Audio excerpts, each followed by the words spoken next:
Shalom. Shalom. Ya, puji nama Tuhan, kita bersyukur hari ini hari yang kedua di tahun 2022 dan sekaligus juga minggu pertama. Ya, minggu pertama di tahun 2022. Itu semua karena kasih karunia Tuhan. Bapak berkasih Tuhan. Ya, firman Tuhan hari ini kembali kita akan melihat dari kitab Mazmur. Mazmur 62 ayat yang pertama hingga ayat yang ke-13 kita akan baca bersama-sama. Jika sudah ketemu, kita saling bergantian. Saya mulai dari ayat yang pertama, Bapak Ibu ayat yang kedua. Saya undang sekali lagi kita bangkit berdiri untuk menghormati firman Tuhan. Demikian firman Tuhan, perasaan tenang dekat Allah. Untuk pemimpin biduan menurut Yedutun Mazmur Daud. Hanya dekat Allah saja ampunan, daripadanya lah keselamatanku. Hanya dialah gunung batuku dan keselamatanku, kota bentengku. Aku tidak akan goyah. Kamu dan kami seseorang hendak menemukan dia, mereka saudara seperti terhadap bibir-bibir terhadap tembok yang berkokoh. Mereka hanya bermaksud menghampaskan dia dari kedudukannya yang tinggi. Mereka suka kepada dusta. Dengan mulutnya mereka memberkati, tetapi di dalam hatinya mereka mengutuki. Hanya pada saja yang mengenal sebagai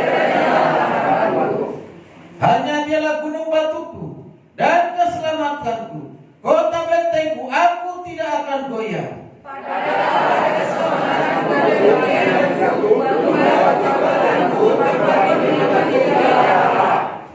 Percayalah kepadanya setiap waktu. Hai umat, curahkanlah isi hatimu di hadapannya. Allah ialah tempat perlindungan kita.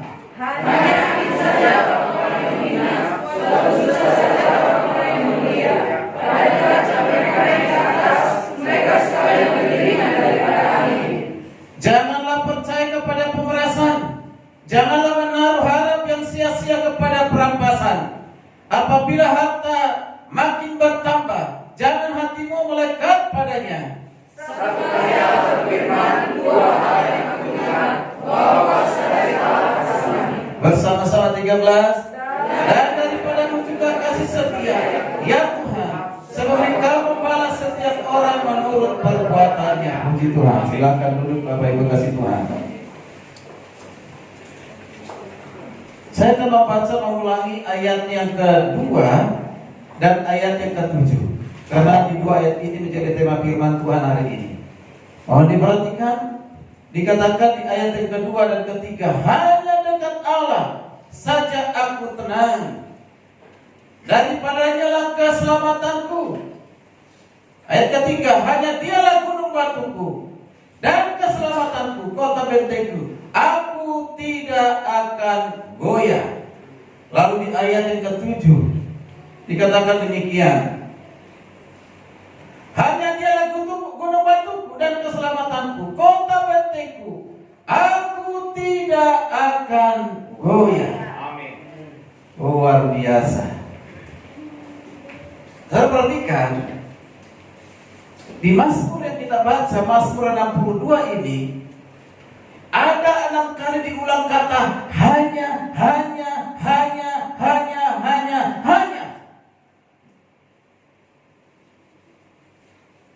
Mengapa pemazmur Daud begitu menekankan kata hanya? Kalau dalam bahasa Ibrania itu adalah aks. Yang lebih terjemahkan itu lebih tepat sungguh. Yaitu sungguh berarti 6 kali diulang sungguh. Artinya tidak ada yang lain. Nah, kita perhatikan bersama-sama. Bapak Ibu dikasih Tuhan, Mazmur ini adalah Mazmur yang ditulis oleh Daud, atau pemazmur disebut tadi di Daud di ayat yang pertama. Nah, seluruh Mazmur 62 ini kalau kita perhatikan, ini sebenarnya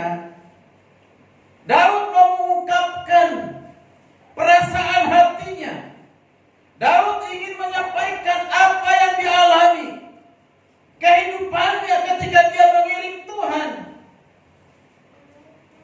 Pengalaman-pengalaman yang luar biasa yang membuat dia semakin mengenal Tuhan, semakin mencintai Tuhan, semakin melekat dengan Tuhan.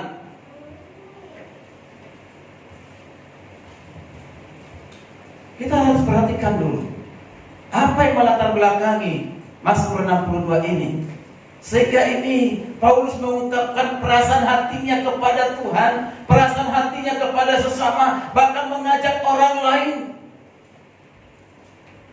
untuk menyatakan kasih karunia Tuhan.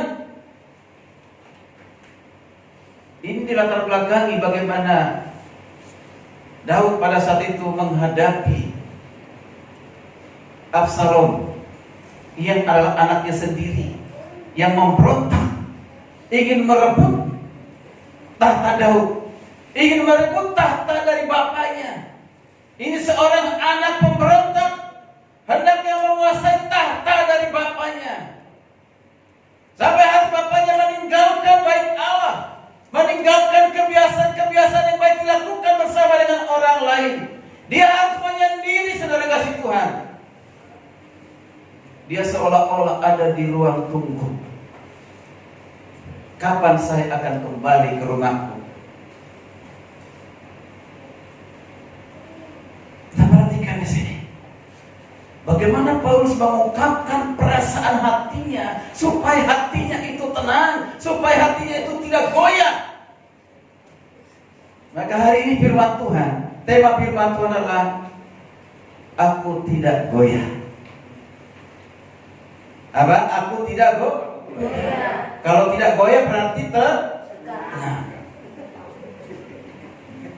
Tenang. Pun kita sering mendengarkan, tetaplah tenang, jangan goyah. Tetaplah tenang, jangan goyah.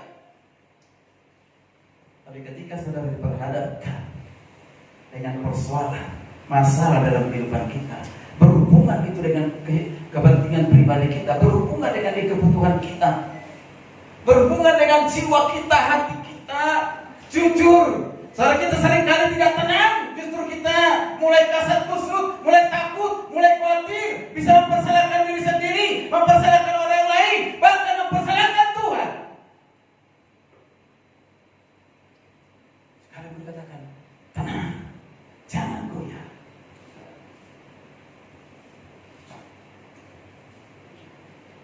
Keputusasaan itu diakibatkan hati yang tidak tenang. Kekhawatiran, kecemasan yang berlebihan itu akibat dari hati tidak tenang. Maka hari ini kita belajar bersama-sama dari Daud. Pergumulan yang hebat, yang luar biasa. Dia bisa tenang. Maka saya mengatakan, salah satu kedewasaan rohani kita adalah ketika saudara bisa tetap tenang. Ketika kita tidak digoyahkan oleh apapun di sekitar kita, di sekeliling kita, kita tetap berusaha untuk tenang. Orang yang suka marah-marah, emosional, selalu mempersalahkan orang lain, orang seperti ini tidak akan pernah ada kepekaan.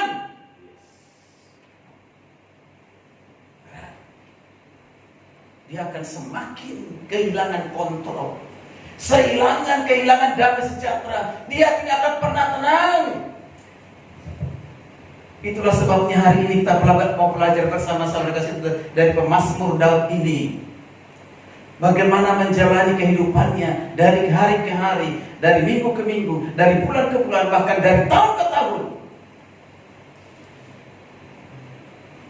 Di ayat yang kita baca tadi, ayat pertama dikatakan, hanya dekat Allah saja aku tenang. Di ayat berikutnya diulang, aku tidak goyah. Aku tidak goyah.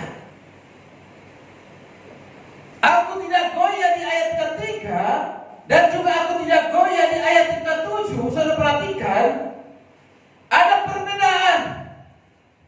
Perbedaan yang di ayat ketiga, aku tidak goyah, itu masih menunjukkan biasa. Aku tidak goyah. Tapi setelah dia banyak mengalami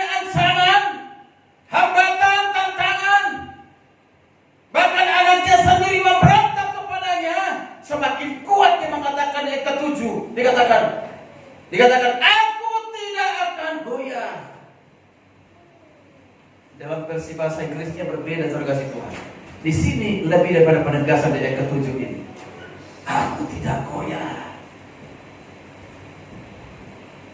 Bapak, Ibu dikasih Tuhan, saya berikan secara singkat 3 garis besar dari Mazmur 62 ini. Jadi kalau kita perhatikan di sini ada 3 bait yang mau dijelaskan oleh Mazmur Daud kepada kita. Yang pertama di ayat 1 sampai 5 itu adalah berbicara tentang apa? Dia memproklamasikan dirinya, mendeklarasikan dirinya, yaitu tentang apa? Kepercayaannya kepada Tuhan. Itu di ayat yang ke-1 dan 5. Nanti akan kita perhatikan bersama-sama. Dengan penekanan utama atau tema utama, yaitu hanya kepada Allah aku dekat. Atau dikatakan hanya dekat Allah saja aku tenang. Itu penekanan utamanya di ayat 1 sampai yang ke-5.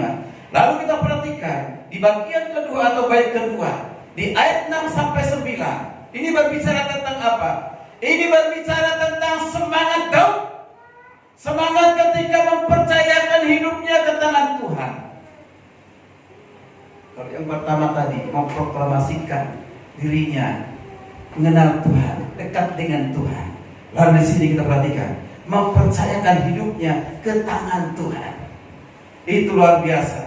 Maka di ayat 6 ke 7 itu menjadi tekanan bagian kelanjutan dari ayat yang kedua dan 3. Yang menekankan yaitu apa? Semakin menanjak keyakinannya, semakin penuh, semakin naik level. Maka dikatakan aku tidak akan goyah, aku tidak akan pernah goyah. Luar biasa. Ini suatu pengakuan seorang pribadi yang benar-benar mengenal siapa Tuhannya. Maka dia tidak akan pernah goyah. Bagian yang ketiga di ayat yang 10 dan 13. Ini bait yang ketiga. Di sini berbicara tentang apa? Ini berbicara tentang apa? Di sini Daud berbicara tentang apa? Yaitu memperingatkan dirinya, memperingatkan orang-orang Israel, memperingatkan saudara, diperingatkan tentang apa? Bahwa kuasa manusia itu terbatas.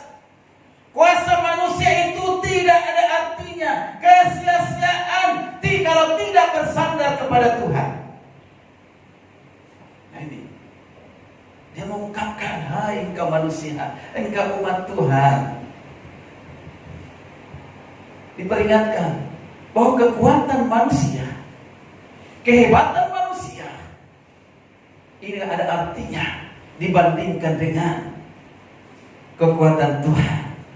Dan tidak ada artinya kalau kita tidak bersandar kepada kekuatan Tuhan. Nah ini yang mau dikatakan oleh Daud saudara kasih Tuhan. Maka hari ini bersama-sama kita perhatikan melalui firman Tuhan ini, terutama di tahun 2022 ini saudara kasih Tuhan. Mari beberapa hari kita sudah mendengar firman Tuhan yang hebat, yang luar biasa. Selalu diawali dengan apa saudara kasih Tuhan? Kita mereview kembali ke belakang selama 1 tahun, terutama 1 tahun yang paling dekat 2021. Seperti apa kehidupan kita? Apa yang kita alami? Apa yang kita rasakan? Bagaimana hubungan kita dengan Tuhan? Bagaimana hubungan kita dengan sesama? Bagaimana kita menyikapi setiap persoalan, masalah yang diizinkan Tuhan dan terjadi dalam kehidupan kita? Apakah kita kalah, dikalahkan oleh lingkungan kita, dikalahkan dengan persoalan kita, atau kita menjadi pemenang? Jujur, bahwa banyak juga kita yang gagal. Dan saya sendiri mengatakan, saya pun ada suatu kegagalan. Mengapa? Ketika saya menghadapi sakit yang luar biasa itu, sudah kasih Tuhan,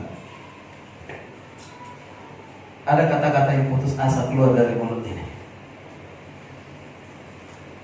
Mengapa? Karena begitu menderitanya, karena begitu sakitnya, saya mudah mengatakan, engkau harus kuat, engkau harus kuat, sabar. Ini adalah ujian. Ujian yang kau hadapi sekarang ini tidak sebanding dengan kemuliaan yang kau terima. Gampang untuk mengatakan Tapi ketika kita alami dalam kehidupan kita, diuji perkataan kita saudara Tuhan. Sempat mengatakan lebih baik mati daripada harus hidup. Saya sadar, akhirnya saya mengaku dosa di hadapan Tuhan. Tuhan, ampuni hamba. Hamba adalah orang yang tidak bertanggung jawab. Engkau berikan pekerjaan, Engkau berikan keluarga yang harus tetap bersama-sama dengan mereka, tapi dalam keputusasaan. Artinya saudara Tuhan, seringkali kita diperhadapkan dengan hal yang demikian di dalam kesesatan, di dalam kelemahan, di dalam sakit penyakit, di dalam segala kekurangan keterbatasan kita yang kita miliki dalam kehidupan kita, membuat kita takut, khawatir, gelisah, sehingga hal ini menyebabkan hati kita goyah dan menimbulkan ketidaktenangan. Bukan hanya saya, barangkali kita semua pernah mengalami hal yang sama. Maka hari ini kita belajar bersama-sama bagaimana kita mengatasi persoalan-persoalan yang belum tentu saudara kasih Tuhan bisa lebih baik di tahun 2022 yang kita jalan sekarang ini. Bisa saja persoalan lebih berat, bisa saja pergumulan lebih hebat, bisa saja terjadi hal itu. Tetapi hal yang kita syukuri, kita tidak takut. Mengapa? Karena Tuhan yang sama yang menolong kita di belakang 2021, dan Tuhan yang sama juga akan menolong kita. Maka hari ini seperti pujian tadi, jangan lagi melihat ke belakang kegagalan kita, ujian cobaan itu, atau apapun yang membuat kita tidak tenang, menggoyahkan hati kita. Jangan lagi lihat ke belakang, lihatlah ke depan. Amin. Lihatlah ke depan, artinya apa saudara kasih Tuhan? Pengharapan kita bukan ada di belakang, pengharapan kita ada di depan, yang menjadikan saudara saya menjadi tenang. Luar biasa. Memang Tuhan izinkan, saudara kasih Tuhan. Pemazmur di sini saudara mau mengungkapkan suatu kebenaran yang sangat mendasar bagi setiap kita yang percaya kepada Tuhan.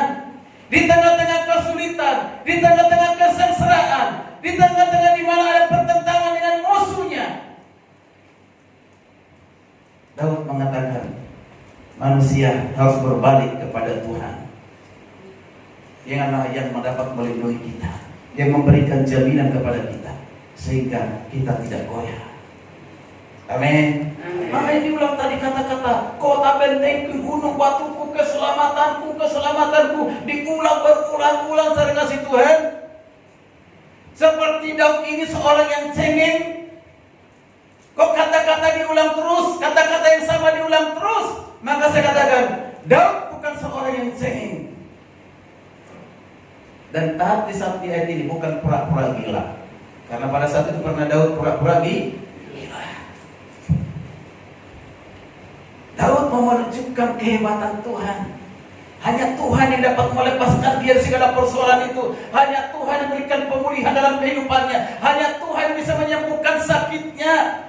Hanya Tuhan yang bisa mengembalikan tahta itu kepadanya, sekali berusaha direbut oleh anaknya sendiri. Saya kasih Tuhan, apa rahasianya sehingga Daud tidak goyah, dia tetap tenang? Apa rahasianya saudara kasih Tuhan? Sekalipun keadaan sulit, sekalipun keadaan mengancam dirinya, sekalipun keadaan membahayakan dirinya, dia tetap tenang. Lebih hebat lagi, mengajak orang lain supaya tenang. Saudara, seringkali kalau kita punya persoalan, punya masalah dalam kehidupan kita, orang lain yang punya persoalan masalah dan datang kepada kita dan minta tolong dan ingin supaya kita tolong, maka kita akan berkata, bukan hanya Yuk punya persoalan, saya punya persoalan. Datang aja kepada Tuhan. Memang hanya lu punya persoalan? Itu. Iya, nggak peduli. Tidak ada kepekaan, saudara. Tidak ada kepekaan lagi. Sehingga kita tidak mampu memberikan pertolongan kepada orang lain punya persoalan, sama-sama punya persoalan. Tapi ketika saudara tetap tenang, tidak goyah, maka saudara bisa. Seperti apapun besarnya persoalan masalah hidupmu, engkau bisa menolong orang lain. Amin. Apa rahasianya? Sebelum kita masuk ke dalam rahasia itu saudara kasih Tuhan, bagaimana supaya kita jangan goyah sesuai dengan tema hari ini? Apa rahasia? Perlu sampaikan begini. Perlu kepekaan saudara kasih Tuhan. Mari kita perhatikan bersama-sama. Di ayat kedua sampai ayat kedua dan 7 tadi. Ini adalah ungkapan pemazmur yang mengatakan, hanya dekat Allah saja aku tenang. Perhatikan baik-baik. Jadi yang pertama di sini kita perhatikan, pemazmur mau menyatakan bahwa dia percaya bahwa hanya dekat Tuhan dia bisa hidup dan tenang. Yang pertama, rahasia supaya kita tetap tenang, tidak goyah, yaitu percaya bahwa hanya pada Tuhan kita bisa tenang. Amin. Percaya bahwa hanya dekat pada Tuhan hidupnya teduh dan tenang. Sebenarnya saudara kasih Tuhan, kata di sini perhatikan kata dekat di ayat yang kedua itu dalam bahasa aslinya tidak ada. Tidak ada.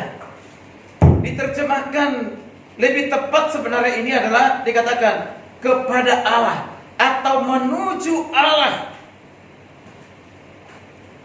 Artinya dia sudah ada pada posisi dekat dengan Allah, ada bersama dengan Allah. Maka lebih tepat lagi diterjemahkan dalam bahasa sehari-hari, dekat pada Allah. Dekat ini bukan seperti misalnya Pak Paulus dekat dengan saya, mepet dengan saya. Bukan kata dekat seperti itu, saudara. Atau saya dengan bunga ini dekat. Bukan. Tapi pengertian dekat di sini saudara kasih Tuhan, dekat pada Allah. Allah itu menyatu ada pada dirinya. Amin. Dan Daud percaya bahwa dirinya ada pada Allah. Jadi menyatu, tidak bisa dipisahkan oleh karena persoalan, oleh karena masalah. Kedekatan inilah yang membuat Daud tenang. Ini sebenarnya sama dengan ungkapan dari Musa di Ulangan 5 ayat 27. Di Ulangan 5 ayat 27 berkata demikian, mendekatlah engkau dan dengarkanlah segala yang difirmankan Tuhan Allah kita. Mendekatlah engkau dan dengarlah. Kata mendekatlah, itu luar biasa. Sebenarnya, sesungguhnya yang lebih dulu mendekatkan diri kepada kita siapa? Adalah Tuhan sendiri. Tuhan sendiri. Nah, dengan Tuhan mendekatkan diri kepada kita, ada bersama dengan kita, dan pada saat itu kita bersama dengan Dia, dan kita punya namanya kepekaan dan kekuatan. Mengapa saya katakan demikian kasih Tuhan? Seringkali dalam kehidupan kita ini kita tidak tenang, ya tidak mengalami keteduhan. Jadi kalau kata tenang di sini, saudara, itu seperti dia menggambarkan seperti air yang ada di telaga. Tahu telaga? Tahu ya? Air telaga yang tenang. Oh, kedengaran suara angin, suara burung, gitu kan? Tenang banget, sejuk banget kelihatannya. Pernah memperhatikan telaga? Atau pernah di telaga? Ya. Nah itu ketenangan, dia tenang. Jadi tidak ada ombaknya. Dia tenang. Jadi hati yang sejuk, saudara. Hati yang tenang seperti ini dibutuhkan oleh setiap orang. Baik secara psikologis, baik secara biologis, kita membutuhkan namanya ketenangan. Coba setiap hari kita mendengarkan keributan, pertengkaran, kira-kira nyaman gak? Nyaman gak? Enggak. Gak nyaman. Gak pernah nyaman. Maka dikatakan di sini menjadi tenang. Dari kata Ibrani itu dumia atau damam. Tenanglah, diamlah. Itu luar biasa. Mengapa? Karena tangan Tuhan yang pegang kita. Karena Tuhan ada di dalam kita. Amin. Bapak Ibu kasih Tuhan. Ternyata saudara perhatikan kepekaan yang luar biasa dimiliki oleh Daud ini. Ketika dia tenang kepada Tuhan, Apapun yang terjadi sekitar sekelilingnya, dia tidak pernah takut. Dia tidak pernah goyah. Mengapa? Karena dia tahu bahwa Tuhanlah pertolongannya, Tuhanlah perlindungannya, Tuhanlah gunung batunya, Tuhanlah keselamatannya. Itu ungkapan-ungkapan pengalaman bersama dengan Tuhan, Bapak Ibu. Karena ada suatu ilustrasi begini, saudara Tuhan.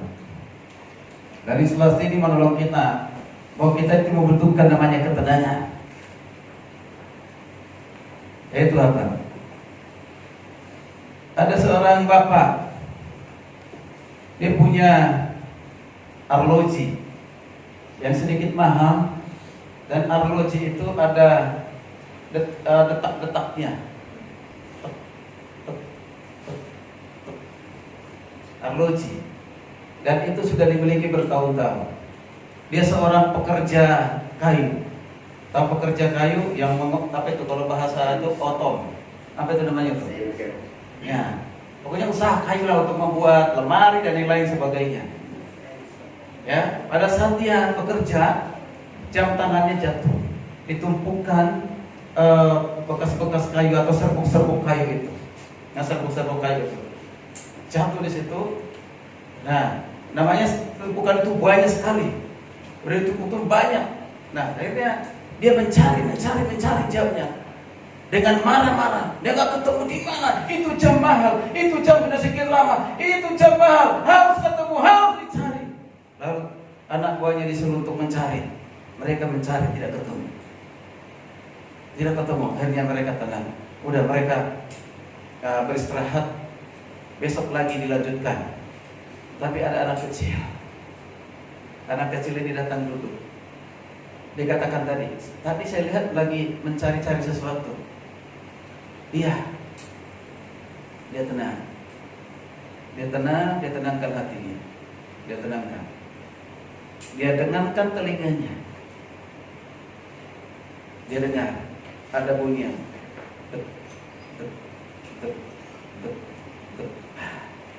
Setelah dengar suara itu, dia dekati. Hitungan menit dia ketemu. Tadi orang itu tukang kayu bersama dengan anak buahnya berjam-jam gak ketemu. Tetapi anak kecil ini ketemu. Lalu dikasih, ini Bapak. Kok kamu bisa dapat cepat-cepat itu? Bagaimana caranya kamu bisa mendapatkan? Karena saya mencarinya bukan dengan kerusut-kerusut ataupun dengan saya mendengar dekakan dari jam itu. Maka saya bisa ketemu.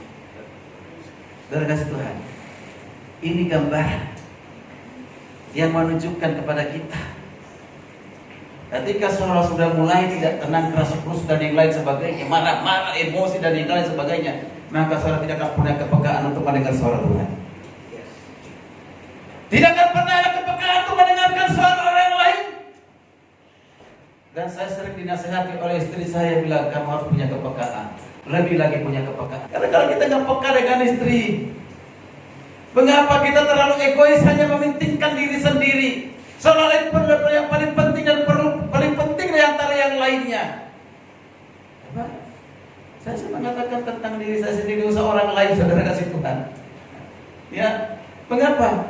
Ternyata penting namanya ketenangan. Dengan ketenangan itu membuat kita peka dengan situasi. Mengapa Tuhan memberikan hikmat kepada kita, memberikan kemampuan kepada kita dengan cara apa? Dekatlah dengan Tuhan. Amin. Dekatlah dengan Tuhan. Jangan kata-kata hanya pujian mengatakan. Ada lagunya juga apa dikatakan? Hanya dekat Allah saja aku tenang. Terus daripada nyala keselamatanku. Terus Dia batuku, hanya Dia kota bentengku. Aku tidak akan goyah selama-lamanya. Amin. Ini yang pertama saya kasih Tuhan. Lalu yang kedua, kapan yang ketiga dan keempat? Yang kedua saya kasih Tuhan. Di ayat 2 dan 3, rahasia supaya kita jangan goyah di tahun 2022 ini saudara kasih Tuhan. Katakan seperti yang dikatakan oleh pemazmur Daud, yaitu apa? Tetap percaya bahwa keselamatan hanya datang dari Tuhan. Amin. Amin. Keselamatan hanya datang dari Tuhan. Ini bukan saja berbicara tentang keselamatan pasti masuk surga, tapi dalam konteks ini saudara kasih Tuhan, ini berbicara tentang bagaimana Daud selamat dari ancaman rencana pembunuhan dari Absalom. Bukan saja itu, mengatakan selamat dari apa? Dari tahtanya. Bahwa Tuhan mengatakan tahta itu diberikan kepada Daud dan diteruskan oleh Salomo, bahkan menggambarkan tahta untuk selama-lamanya di dalam Yesus Kristus. Dan tidak mungkin diberikan kepada siapa? Absalom. Dia percaya janji Tuhan itu. Saudara, begitu banyak orang pada saat ini hanya karena mempertahankan hartanya, jabatannya, yang membuat dia dihargai, membuat dia dihormati orang lain karena jabatan yang dia miliki. Ketika mulai digoyang oleh orang lain, ketika mulai diisu-isukan hal-hal yang tidak pernah mungkin dilakukan, bahkan pernah dilakukannya, membuat dia ramai dan ribut, mulai mempasang kuda-kuda bagaimana ingin menghancurkan musuhnya. Dan itu seringkali di dalam politik. Bukan saja di politik, tapi di dalam kepemimpinan gereja pun seringkali demikian, Bapak Ibu kasih Tuhan. Kalau dia ingin naik menjadi ketua sinode, dia berjuang dengan cara-cara yang tidak baik, dengan cara-cara etika yang tidak baik, mencari pengaruh kiri dan kanan. Saudara kasih Tuhan, itu terjadi dalam lingkungan gereja, sehingga terjadi perpecahan gereja dari yang satu ke dari satu gereja bisa hancur jadi 3 gereja. Saudara kasih Tuhan, Bapak kasih Tuhan, saling menjatuhkan itu masih terjadi saat ini. Absalom yang anaknya sendiri ingin menjatuhkan Daud ayahnya, dan ini ada di generasi ini, saudara kasih Tuhan. Tapi puji Tuhan, di King Jemaat Immanuel belum pernah ada yang menjatuhkan saya supaya keluar jadi gembala sidang dari tempat ini. Luar biasa. Belum pernah ada jemaat yang mendemonstrasi ya atau gosip-gosipkan kepada yang lain. Bagaimana kalau kita rencanakan tahun 2022 kita turunkan Pak Adam sebagai gembala? Ya percaya itu belum. Betul ya? Ya belum ya? Ada enggak? Ada berencana? Berarti saudara luar biasa. Amin. Bapak Ibu dikasih Tuhan, mari kita perhatikan bersama-sama. Daud mengungkapkan pengenalan yang benar akan Tuhan, mengungkapkan perasaannya yang mengatakan tidak ada pertolongan, tidak ada kelepasan di tempat lain. Jangan mengandalkan manusia, jangan mengandalkan kekuatan manusia, jangan mengandalkan harta. Saudara perhatikan, jangan juga mengandalkan orang-orang yang munafik. Di sini kita baca tadi. Di situ ada yang mulutnya berkata-kata tentang berkat. Puji Tuhan, haleluya. Diberkati engkau siang dan malam kecuali pagi.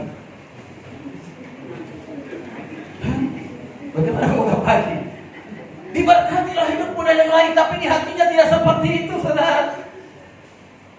Munafik, bahkan di hatinya mengutuk itu kan dikatakan di Mazmur 62 ini.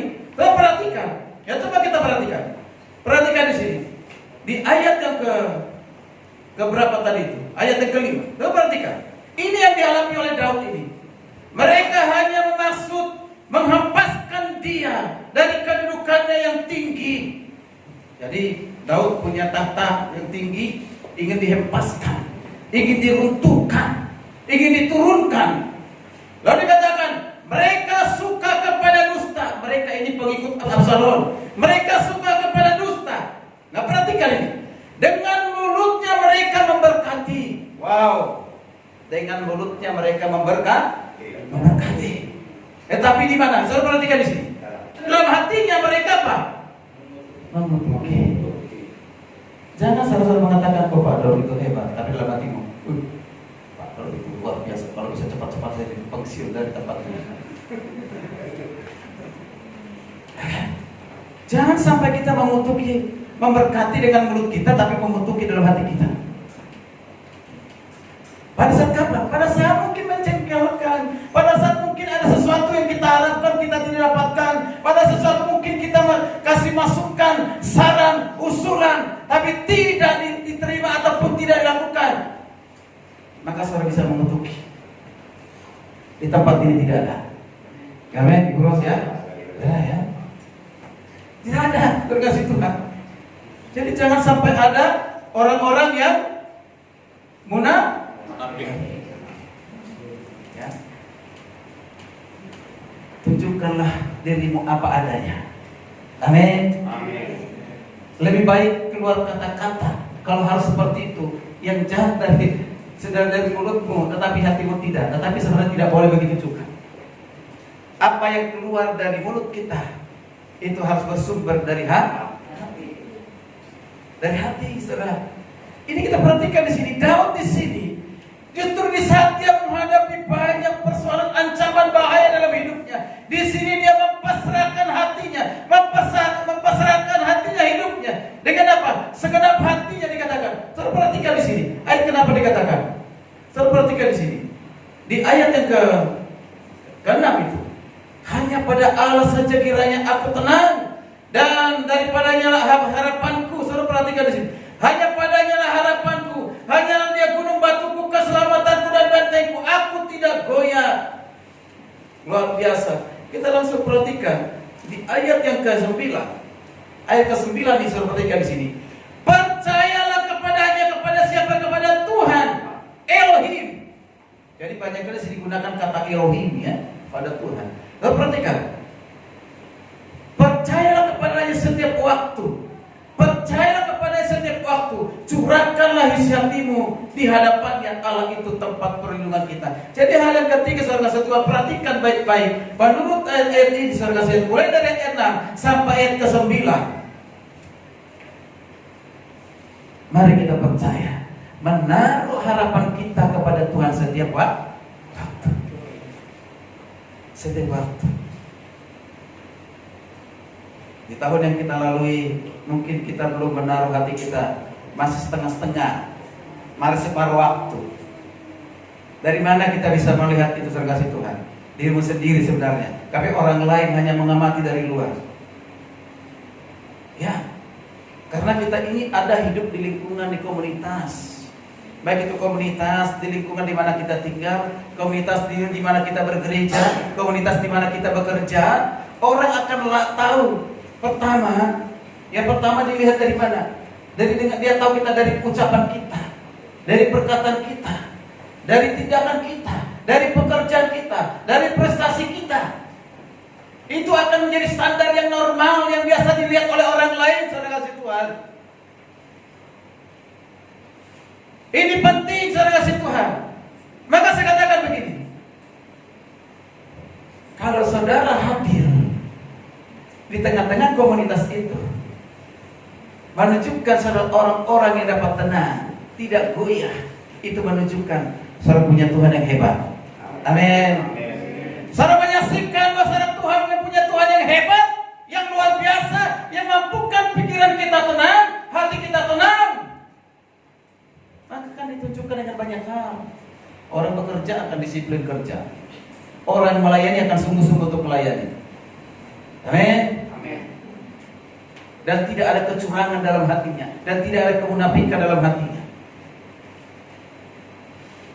Sehingga orang lain bisa menaruh harap kepada kita. Itu bisa dipercaya. Dipercaya. Jadi orang dipercaya itu tidak gampang, Bapak Ibu kasih Tuhan. Itu butuh proses yang panjang. Tapi ketika seorang sudah dipercaya oleh Tuhan seperti Daud dipercaya oleh Tuhan, dia sungguh-sungguh dapat dipercaya oleh Tuhan. Demikian juga kita. Mengapa? Karena kita hanya menaruh harapan kita kepada Tuhan. Bapak Ibu kasih Tuhan, di ayat keempat tadi dikatakan di Mazmur 22 itu, berapa lama lagi kamu hendak menyerbu seseorang, hendak meremukkan dia? Berapa lama lagi Tuhan, perhatikan baik-baik.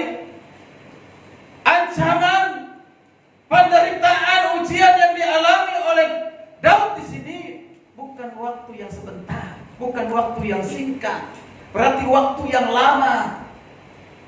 Jadi bukan waktu yang singkat, tapi waktu yang lama. Dikatakan, berapa lama lagi, berapa lamakah kamu hendak menyerbu seseorang dan ingin meremukkan seseorang, meremukkan Daud? Berapa lama? Berarti dia mengalami dari tahun ke tahun. Nah, mari kita perhatikan bersama-sama. Daud di sini menyadari, sekalipun saya lama mengalami hal yang demikian, tapi saya percaya. Daud mengatakan, kepada Tuhan ialah pertolonganku. Aku harus tenang dan aku harus berbalik kepada Tuhan. Jangan saya berharap kepada orang lain, jangan saya berharap kepada manusia. Dialah pengharapanku. Itu dikatakan tadi ayat yang ke-6, saudara kasih Tuhan. Saudara perhatikan, hanya dialah, padanya lah harapanku. Apa yang saudara harapkan di tahun 2022 ini? Saudara menaruh pengharapan kepada siapa? Kepada manusia? Kemarin setelah kita selesai ibadah masing-masing, karena waktu saya katakan, mari bersampaikan pesan dan kesan dan juga harapan di tahun 2024. Ada beberapa orang menyampaikan itu, saudara kasih Tuhan. Lalu kita doakan.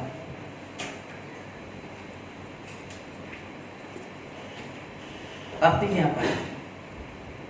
Pesan dan pesan yang pertama itu adalah duka dan suka yang kita alami. Lalu harapan kita, apa yang kita harapkan yang Tuhan akan kerjakan, Tuhan kerjakan melalui kita untuk kemuliaan bagi nama Tuhan, menjadi berkat bagi orang lain.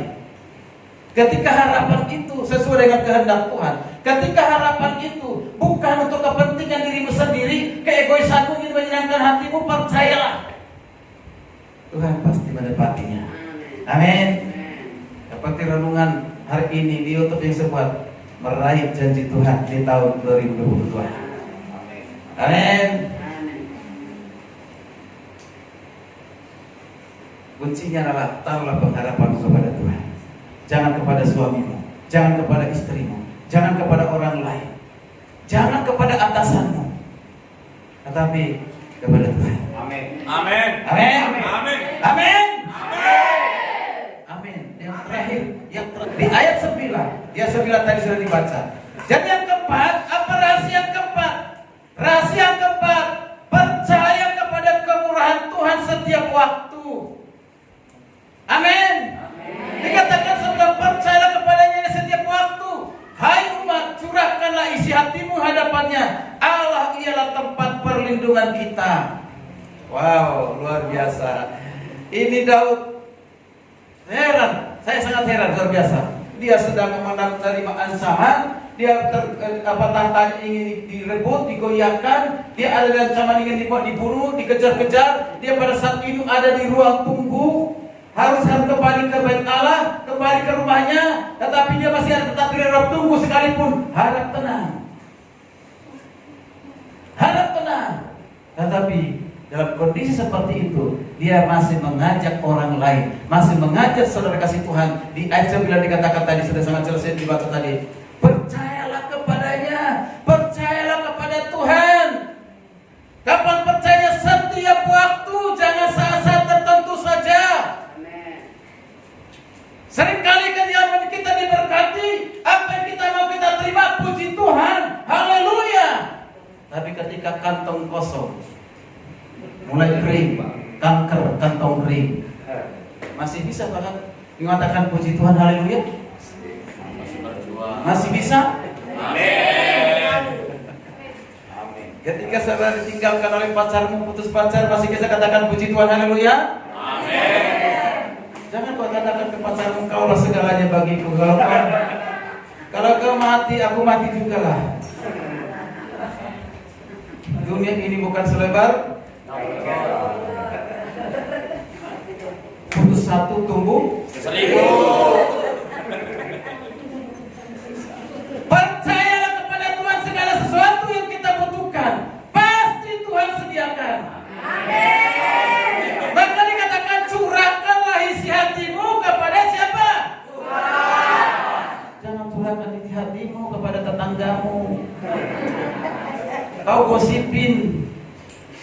Kau menyampaikan pribadimu tentang persoalan pribadimu kepada istri-istri orang lain, kepada suami-suami orang lain. Keadaan keluargamu kau ceritakan kepada orang lain.